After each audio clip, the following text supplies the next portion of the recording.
তো কালী পুজো পরের দিনকে আমাদের বাড়িতে খাওয়ান দাওয়ানের অনুষ্ঠান ছিল, এটা ছিল আমাদের মেনু।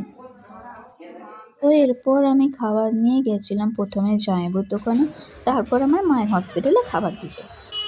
তারপরে এসে দেখি সবাই খেতে বসে গেছে, প্রথমে বাচ্চাদেরকে খেতে বসিয়ে দেওয়া হয়েছিল। তো তারপর আমরাও খাওয়া দাওয়া করে নিয়েছিলাম। তো সন্ধেবেলা সন্ধে আরতি করার পর ঠাকুর মশাই দর্পণ নিরঞ্জন দিল, তারপর ঘট নাড়িয়ে দিল, তারপর অষ্টবাদনটা উনি খুলে দিলেন।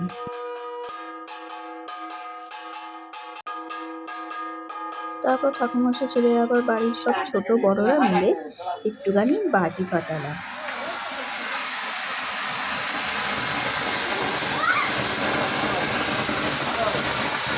তো বাজি ফাটানোর পর আমি এসে সবার জন্য দধি কর্মা মাখলাম, সবাইকে দেবো বলে।